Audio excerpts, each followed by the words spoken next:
Vamos lá, irmãos. Para quem vier acompanhar aí pelo Instagram, tem gente que assiste ao vivo no Instagram, tem gente que assiste depois, vai lá e ouve depois.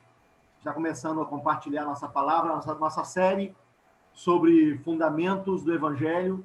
E hoje nós vamos falar sobre arrependimento. Metanoia, palavra grega acerca de arrependimento. Metanoia, mudança de atitude interior, mudança de pensamento, uma mudança interna. Para isso, eu queria convidar você a abrir a sua Bíblia comigo no Evangelho de João, capítulo 21, versículo 17 e 18.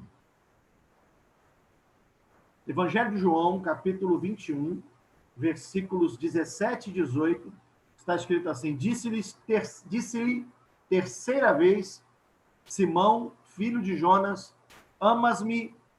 Simão entristeceu-se por ele lhe ter dito pela terceira vez, amas-me? E disse-lhe, Senhor, tu sabes de tudo, tu sabes que eu te amo. E Jesus lhe disse, apacenta as minhas ovelhas. Em verdade te digo que quando eras moço, te cingias a ti mesmo e andavas por onde querias. Mas quando fores velho, estenderás as mãos e outro te cingirá e te levará para onde tu não quer. Disse isto, significando com que morte havia ele de glorificar a Deus. E dito isto, disse-lhe, segue-me. Só até aí. Você me permite fazer uma oração? Pai de amor, nós dependemos do Senhor e do teu Espírito e da tua vida e clamamos pela tua graça que o Senhor esteja invadindo as casas aí, os irmãos, irmãos que estão tão longe, fisicamente desconectados uns dos outros, mas conectados através dessa ferramenta e muito mais ainda por causa do teu Espírito. Então, age poderosamente na vida de cada irmão, Senhor. Nós precisamos do Senhor. Enquanto eu estiver falando, divide a tua palavra conosco, Senhor. Compartilha a tua palavra conosco. Planta a tua palavra em cada coração com uma revelação. Em nome de Jesus. Amém. Amados,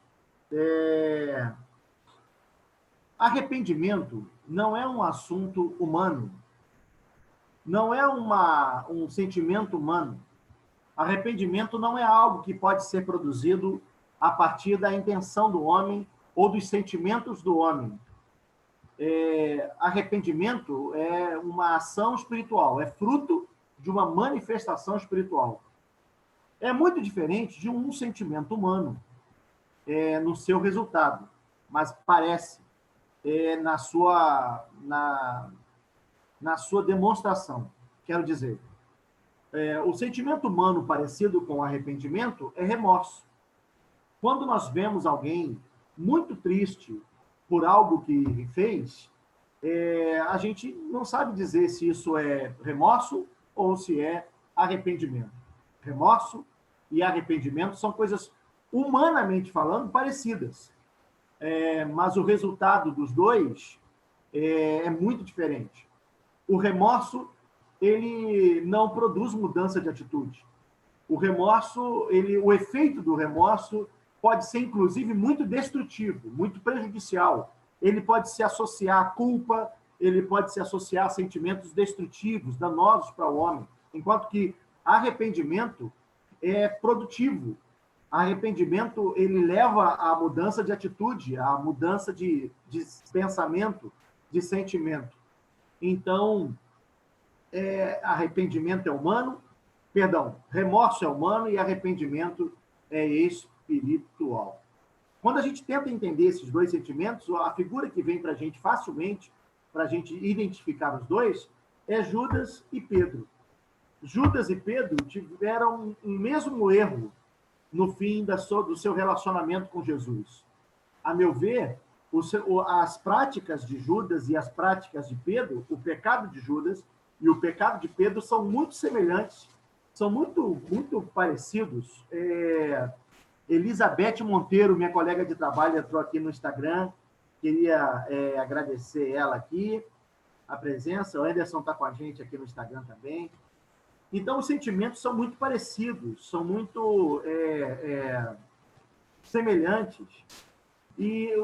Só que o resultado a gente percebe a diferença. Quando Judas ele traz Jesus, o resultado disso foi suicídio, foi morte.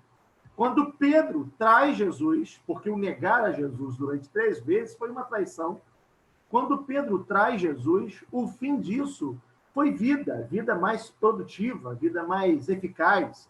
O resultado, o ganho foi muito maior. Ora, por que Judas acaba se suicidando, se matando, e Pedro acaba edificado, acaba abençoado, acaba se transformando em um apóstolo mais tarde, cuidando da igreja de Cristo? O que produziu essa diferença? O que trouxe essa diferença? É porque nitidamente a gente percebe em Judas o sentimento do remorso e em Pedro o sentimento do arrependimento. A conexão, a diferença entre os dois está no nível da desistência e não da força que alguém tem. Eu falei hoje de manhã com os irmãos que uma vez alguém falou para mim que não suportava seguir a Jesus porque não tinha força suficiente para vencer os seus pecados. Alguém me disse assim, não, pastor, eu gosto da igreja, eu gosto da mensagem, mas eu não consigo andar com vocês porque eu sou pecador demais, eu não tenho força para vencer o pecado. Eu não tenho força para me tornar um cristão, um servo de Deus. E eu disse para essa pessoa que, na verdade, ela era mais forte do que eu. Quem não tinha forças era eu, porque eu não consegui resistir a Deus, resistir à obra de Deus. Eu me rendi a Deus. E olha como ela era forte, porque quem resiste a Deus é muito forte. Quanto ao pecado, não se trata do poder para resistir, mas a capacidade de se render diante de Deus. É o nível da sua rendição que vai fazer diferença para você na hora de vencer a prática do pecado. O arrependimento é uma rendição, é uma entrega, é uma renúncia, inclusive de sua própria capacidade. O que acontece com Pedro é que ele se depara com o seu pior. O que aconteceu com Pedro, quando nega Jesus, quando traz Jesus, é que ele se deparou com a sua falibilidade, com a sua humanidade, com o pior dele. Ele, quando lá atrás, antes de negar, disse a Jesus que jamais o negaria, que jamais se afastaria dele, ele não estava mentindo, era o desejo do seu coração. Mas, passo a passo, ele foi se enfraquecendo, ele foi se esvaziando de sua própria capacidade, até negá-lo 3 vezes, e se encontrar com o real Pedro, com o Pedro incapaz, com o Pedro fraco, com o Pedro frágil. E esse encontro para Pedro foi devastador. Foi devastador saber que ele era tão fraco assim. Foi devastador saber que ele era tão frágil assim. A Pedro, isso levou a uma consciência. Eu não sou capaz sequer de tomar uma decisão. Essa consciência abriu a oportunidade para o arrependimento. Judas toma uma decisão fatal, trágica, acaba com a sua vida. Pedro não decide. Pedro prefere esperar, aguardar o que iria acontecer. Se não sou eu capaz de conduzir minha vida, eu prefiro esperar. Me lembra Davi, quando disse, esperei com paciência pelo Senhor, e ele se inclinou para mim, tirou-me de um charco de lodo, pôs os meus pés sobre uma rocha firme e me deu um cântico novo nos lábios. Esperar é não fazer. Esperar é não agir. Esperar é não se reconhecer capaz de apontar a decisão, de apontar a vida, de apontar alguma prática para si. Ora, irmãos, remorso está ligado sempre ao que acabamos de fazer. Quando alguém tem remorso pelo que fez, é o entendimento imediato. O remorso é ligado aos galhos de uma árvore. Pense no pecado como uma árvore.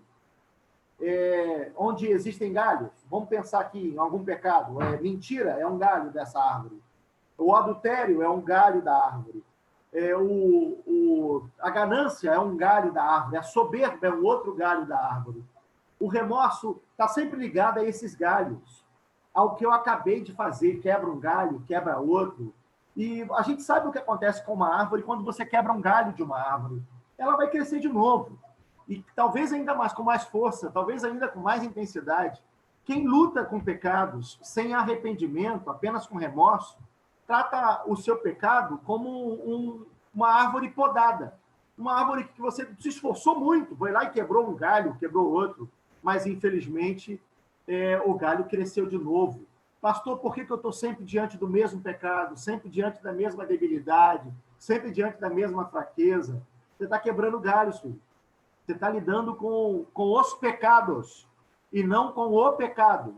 Lembrando da árvore, do pecado como uma árvore, o arrependimento não lida com pecados, com aquilo que a gente faz no dia a dia, mas com o que gera tais pecados. Arrependimento está ligado à raiz do pecado. É legal quando pensar que a Bíblia, quando começa a falar do reino de Deus, Jesus diz, eis que está posto um machado à raiz das árvores. Está posto um caminho pelo qual é possível arrancar essa árvore. É possível arrancar esse problema, essa demanda de pecado. Bom, eu não estou dizendo que os pecados não se apresentarão mais se houver arrependimento. Eu não estou dizendo que você se apresenta como figura perfeita. O que eu estou dizendo é que o arrependimento produz uma vacina, um remédio a algo muito mais profundo, a algo muito mais enraizado na vida do ser humano, e que produz os tais dos galhos, que a gente chama de soberba, que a gente chama de independência, que a gente chama de pecado original. Aquilo que nasce com o bebê, com a criança. O que eu estou querendo falar, em outras palavras, é que mais do que ficar preocupado com aquilo que você chama de pecado, que você comete no dia a dia, preocupe-se com aquilo que faz você pecar. Quero dizer, com aquilo que faz você andar pelo seu próprio nariz, na soberba da vida, aquilo que faz você andar segundo sua própria consciência. Você pode chamar isso de independência, você pode chamar isso de soberba, teólogos chamam isso de pecado original. O que destrói isso se chama arrependimento. Por isso é que arrependimento é o único critério para batismo. Por exemplo, você quer saber quem é que pode se batizar? Quando é que alguém está pronto para batizar? Alguém está pronto para batizar quando está decididamente arrependido. O Tuninho colocou um desenhozinho lá na chamada para essa ministração, tem uma setinha quebrada e uma palavra toda dividida, arrependido, porque arrepender-se, na etimologia da palavra, significa pender para ré, mudar de direção. É como pegar um retorno na estrada, voltar atrás. Quem tem essa consciência de arrependimento, eu não quero ser, não ligado às práticas atuais, quero dizer, não ligado exatamente aos pecados, mas ao pecado, quero dizer, quando alguém toma consciência de que nasceu inimigo de Deus, tem uma inimizade de Deus instalada dentro do homem, a que chamamos independência, a que chamamos soberba, e quando alguém entende esse mal e descobre que a única solução para esse mal é tomar uma outra direção, a direção inversa, que seja a humildade, a humilhação, que seja a dependência de Deus, voltar-se para Deus, fazer a vontade de Deus, é isso que dá ferramentas para vencer pecado e também, consequentemente, os pecados.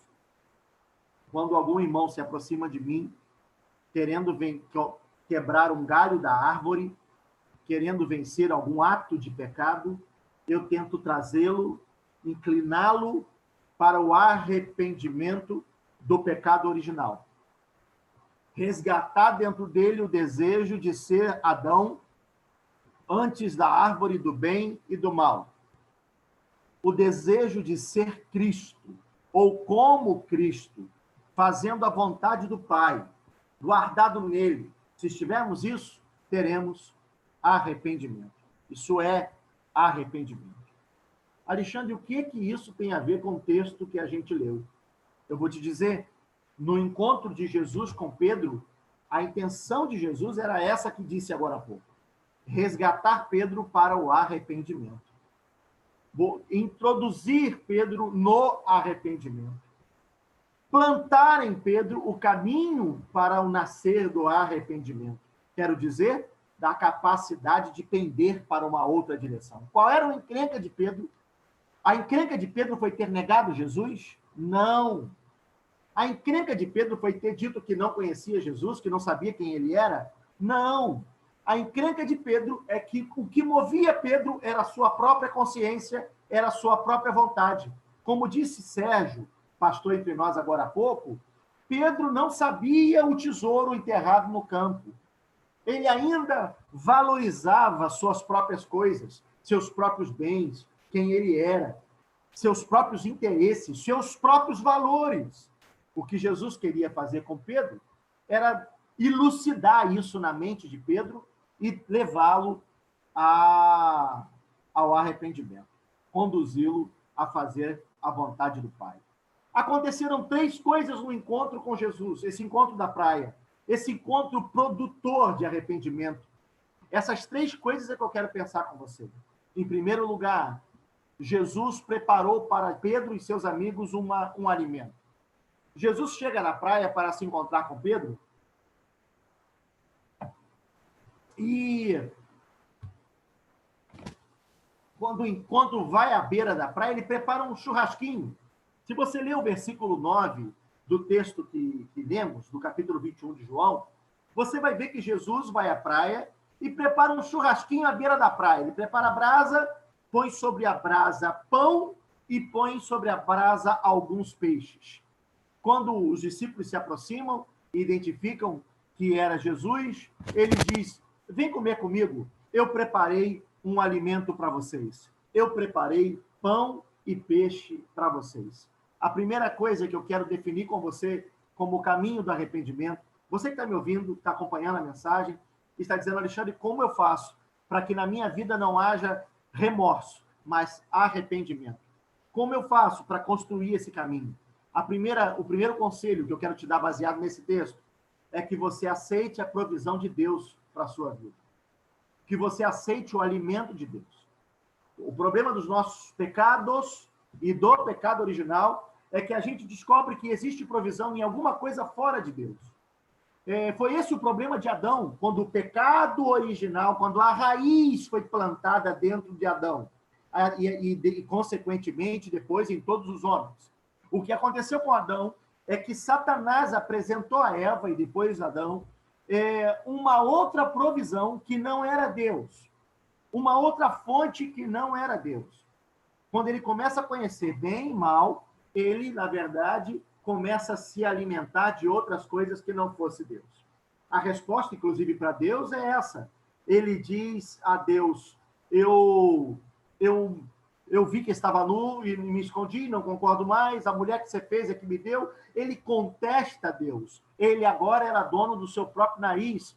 Ele tinha uma outra fonte que não era propriamente Deus. O primeiro conselho que a gente quer dizer a quem deseja alcançar e conquistar arrependimento, Marquinhos está entrando aqui no Instagram, dizendo que me ama, eu também te amo, queridão, amado. A Alexandre Santos está com a gente aqui também. A primeira coisa é ter provisão em Deus. Você vê que Jesus preparou um alimento para eles. E olha que lindo esse alimento. Havia brasa, havia pão e peixe. A brasa fala do Espírito Santo, do poder de Deus. Ora, irmãos, nós não podemos seguir a vida sem uma experiência mística assim, pessoal, com o Espírito Santo, com o poder de Deus. com o dado mágico, o transcendente de Deus, porque não podemos fazer do Evangelho uma filosofia de vida, não podemos fazer do Evangelho um caminho intelectual, fazer do Evangelho um ajuntamento de doutrinas. Havia brasa, o pão e o peixe estavam sobre a brasa. Isso significa que a nossa doutrina e o nosso relacionamento com os irmãos tem que estar sobre o poder do Espírito Santo. Sabe por quê? Senão, nosso relacionamento fica só amizade, humanismo, ambiente social. Senão, a nossa doutrina vira teologia, filosofia, conceitos humanos. A gente precisa do Espírito Santo. Eu não vou esquecer o pastoreio que tive, eu vou citar e vou relembrá-lo com frequência, o pastoreio que tive há pouco tempo da Zane, já falei disso semana passada, falo de novo hoje, onde ela me traz para o Espírito Santo. Muito bom, Alexandre, a experiência, muito bom o conhecimento, mas a gente precisa orar, a gente precisa de Deus, a gente precisa do encharquar da presença de Deus, a gente precisa do derramar de Deus. Sim, a gente precisa da brasa. Você precisa de Deus. Você precisa de uma experiência pessoal, mística, com a vida de Deus. Você precisa de um Cristo que invade seu coração e a sua vida. Sobre a brasa havia pão. Precisa de Deus, mas precisa de doutrina. Pão é doutrina, é palavra, é ensino. No início da igreja, a Bíblia diz que eles perseveravam na doutrina dos apóstolos. Nós temos consolidado com os irmãos vários ensinos doutrinários. A cada domingo aqui, eu abri mão de muita coisa para falar de maneira doutrinária com os irmãos, para fundamentar a igreja. Isso é um pão, isso é pão. Você consegue arrependimento quando você tem um enxertado Espírito Santo, mas também tem doutrina, também tem pão. Há pouco tempo atrás, Luiz, entre nós em uma reunião, dizia a necessidade de dizer o tal está escrito. Jesus combate Satanás lá na tentação do deserto, dizendo, está escrito. Havia Bíblia, conhecimento, doutrina nele. E quanto a você? Você também precisa do que está escrito. O que tem que ser fonte para a sua vida é a doutrina, é a palavra. Em último, havia sobre a brasa um peixe. Jesus prepara o peixe. Peixe é igreja. Peixe é gente, almas. Peixe representa tanto almas que são ganhas, quanto gente humana com quem a gente se relaciona. Peixe é o alimento do relacionamento. Pão é o alimento da doutrina. Você precisa do Espírito Santo, você precisa do alimento do pão e você precisa da vida dos irmãos. Você precisa da igreja, do comungar. Ninguém pode ser igreja sozinho. Ninguém pode se relacionar com Deus, se intimizar com Deus sozinho. Quando Jesus ensina a orar, o tal do Pai que é nosso, que não é meu, ele ensina uma oração toda feita na coletividade. Ele ensina uma oração toda feita na pluralidade, dizendo, quando você vier orar, quando você vier a mim, não se esqueça, você não vai vir a mim sozinho, você só vai vir a mim com os seus irmãos. Ora, o que eu quero te dizer é que Deus trata você como indivíduo. Ele vai a você, te chama pelo nome, na intimidade do seu quarto, fala contigo sozinho, mas não se engane, você não vai a Deus sozinho. Para ir a Deus, você precisa dos seus irmãos. Você precisa estar em comunhão, ligado à igreja. Então, a primeira coisa para construir o arrependimento é ter uma provisão ordenada. Qual é a provisão da sua vida? Não, a provisão da sua vida, o que vai fazer você feliz e pleno, não é dinheiro. A provisão da sua vida não é o teu trabalho, não é a sua carreira profissional, não é sexo, não é poder, não são as coisas que a tua alma pede. A provisão da sua vida é pão, doutrina, é peixe, gente, igreja, comunhão, tudo isso queimado na brasa do Espírito Santo. Em segundo lugar, o que nos deixa ordenados para o arrependimento é clareza sobre o alvo da vida de cada um de nós. Clareza sobre o fundamento da nossa existência. Eu estou me referindo ao assunto total de Jesus. Você sabe qual é o assunto de Jesus contigo? Quer errado, quer certo, quer em pecado, quer em santidade, o único assunto de Jesus com a igreja é amor. Não existe outro assunto. Não existe outro assunto. Você vê que Jesus vai conversar com Pedro e ele 3 vezes tem uma pergunta para Pedro. Pedro, você me ama? Pedro se cansa de ouvir a mesma pergunta por Jesus. Porque talvez Pedro imaginasse que Jesus ia perguntá-lo, Pedro, por que é que você me negou a primeira vez, quando você se aproximou daquela fogueira onde estavam os soldados? Por que daquela segunda vez você me negou quando você se aproximou daquelas mulheres? Por que na terceira vez? Mas Jesus, tanto da primeira quanto na segunda, na terceira, só queria perguntar a Pedro, Pedro, você me ama? Como quem diz a Pedro, Pedro, o teu problema não é ter falado que não me conhecia. O teu problema, Pedro, foi não me amar de maneira verdadeira. Você sabe qual é o teu problema? Qual é o meu problema? É não amar a Deus. É não amar a Cristo. É não amar os meus irmãos. É não amar os meus inimigos. É não amar. Porque o amor é o instrumento aperfeiçoador da vida.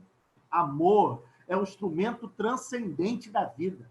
Amor é o que nos endireita as veredas. Se houver amor, você não peca contra o teu irmão.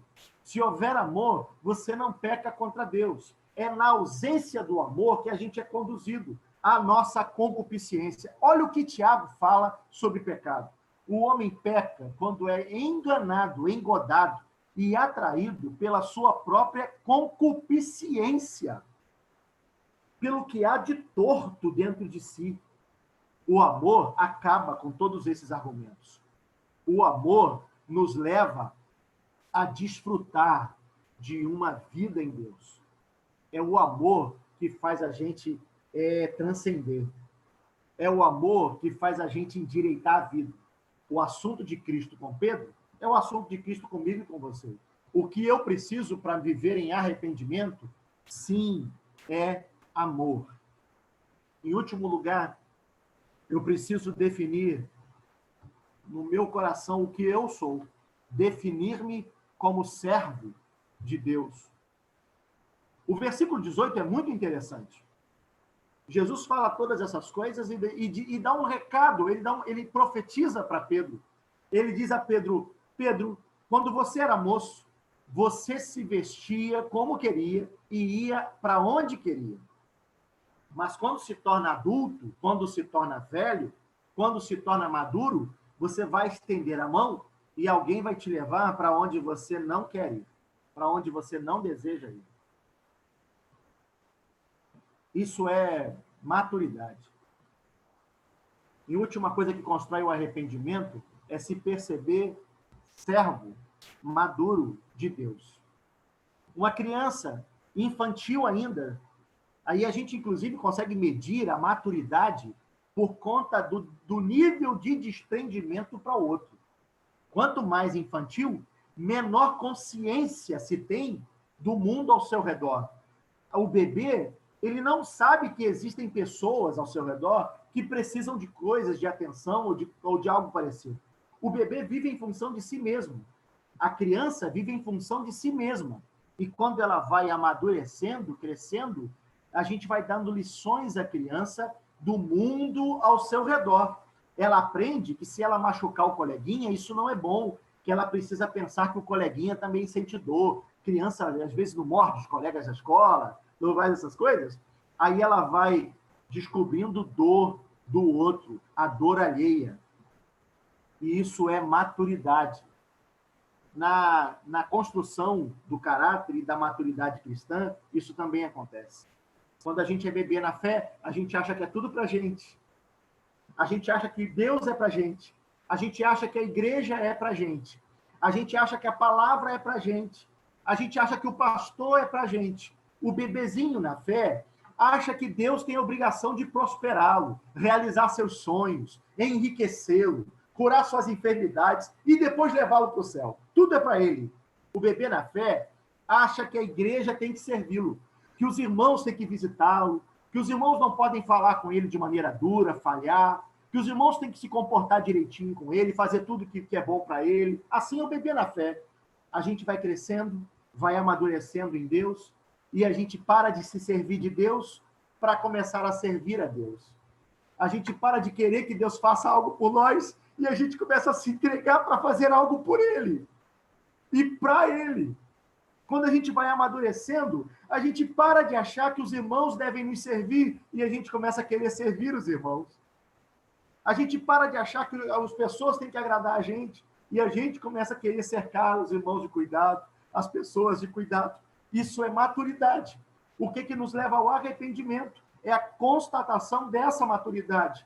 Quando você era um bebê, você se servia como, se vestia como queria e ia para onde queria. Mas quando você for maduro, alguém vai vestir você. Isso quer dizer, talvez até se vestir será por causa dos outros e para os outros.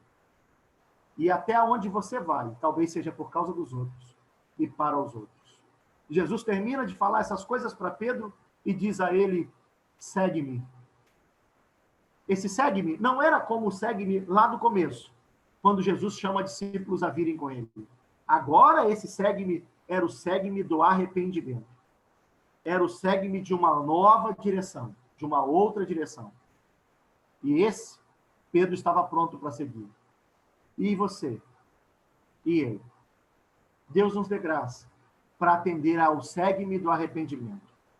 Aquele que é fruto de quem encontra em Cristo sua provisão, sua doutrina, sua igreja, banhada no seu espírito. Para quem encontra em Cristo o seu motivo de viver, o amor, seu alvo de vida, seu propósito. Quem encontra em Cristo a sua principal função de existência, sua condição de servo. Cristo define meu alimento. Cristo define meu propósito. Cristo define quem eu sou. Isso é arrependimento. O Senhor nos ajude. O Senhor nos abençoe.